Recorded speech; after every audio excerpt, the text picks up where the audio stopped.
नमस्कार, मैं रवीश कुमार। दोस्तों, क्या आपने आज की सबसे बड़ी खबर सुनी? शायद नहीं, क्योंकि यह खबर उन टीवी चैनलों पर नहीं आएगी जिन पर ताज़ा खबर का मतलब अब सिर्फ सत्ता के पक्ष में ताली बजाना रह गया है। लेकिन यह खबर इतनी बड़ी है कि अगर आप लोकतंत्र पर यकीन करते हैं तो आपको यह सुननी चाहिए, समझनी चाहिए और याद रखनी चाहिए।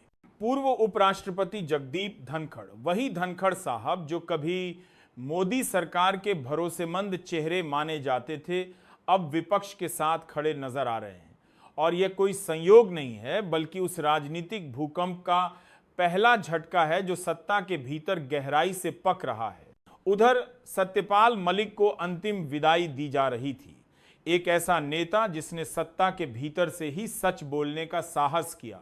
और इधर उसी समय धनखड़ साहब इंडिया गठबंधन की पंक्ति में खड़े दिखाई दिए। यह सिर्फ तस्वीर नहीं थी, यह इशारा था सत्ता के गलियारों में कुछ बदल रहा है। याद करिए, उपराष्ट्रपति रहते हुए धनखड़ ने संसद में कहा था, इस ग्रह पर कोई ऐसा विषय नहीं है जिस पर चर्चा न हो सके, सिवाय उस प्रक्रिया के जो जजों के आचरण और उनके हटाने से जुड़ी हो, और वह भी तब जब मामला लंबित हो। तब सत्ता के लोग उनकी तारीफ करते नहीं थकते थे। लेकिन आज वही सत्ता उनकी कही बातों से मुंह मोड़ रही है। विपक्ष के नेता मल्लिकार्जुन खड़गे ने संसद में खड़े होकर धनखड़ की वही रूलिंग शब्दशः पढ़ दी, और जैसे ही यह हुआ, सत्ता के बेंचों पर सन्नाटा पसर गया। जवाब देने के बजाय सरकार ने 1988 की एक पुरानी मिसाल निकाल ली। तब के लोकसभा स्पीकर बलराम जाखड़ ने कहा था कि चुनाव आयोग के कामकाज पर चर्चा नहीं हो सकती, लेकिन वह बात लोकसभा के लिए थी, राज्यसभा के लिए नहीं। सवाल यह है, आप 2025 की संसद चला रहे हैं या 1988 का संग्रहालय? जब 2023 में ही धनखड़ साहब ने साफ कहा था कि कोई भी विषय चर्चा से बाहर नहीं है, तो फिर अब वही सरकार क्यों इस रूलिंग को किनारे रख रही है?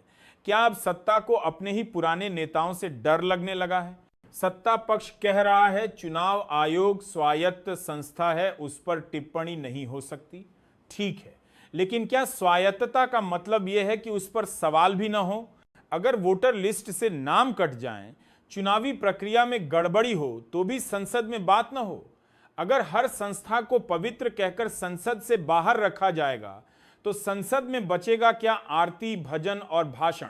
बिहार मतदाता सूची में कथित गड़बड़ी पर जब चर्चा की मांग हुई, तो सत्ता ने बहाने का पहाड़ खड़ा कर दिया। किरण रिजिजू ने 1988 की मिसाल दोहराई, लेकिन यह नहीं बताया कि वह राज्यसभा पर लागू ही नहीं होती। यही है असली खेल, अधूरी मिसालें, अधूरा सच और बहस से भागना। दोस्तों, यह महज किसी एक मुद्दे पर बहस की लड़ाई नहीं है, यह उस सोच के खिलाफ लड़ाई है जिसमें सत्ता खुद को संविधान से ऊपर मानने लगी है, जहां नियम और रूलिंग का इस्तेमाल जवाब देने के लिए नहीं, बल्कि जवाब छुपाने के लिए किया जाता है। सत्यपाल मलिक की विदाई सिर्फ एक नेता की विदाई नहीं थी, बल्कि उस दौर का अंत थी जब सत्ता के भीतर से भी सच की आवाज आती थी। और जगदीप धनखड़ का विपक्ष के साथ खड़ा होना बताता है कि सत्ता के भीतर दरारें बढ़ रही हैं। आज संसद में सच खड़गे के हाथ में था, एक फाइल के रूप में।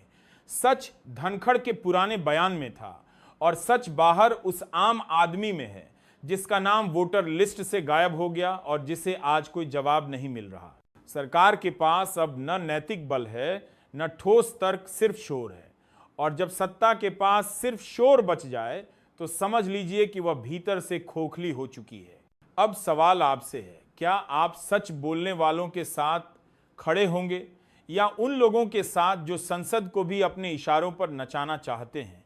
क्योंकि जब संसद चुप हो जाती है, तब जनता को बोलना पड़ता है सोशल मीडिया पर, चाय की दुकान पर, चौपाल में, या फिर सड़कों पर। और याद रखिए, सच जब चुप होता है, तब वह सबसे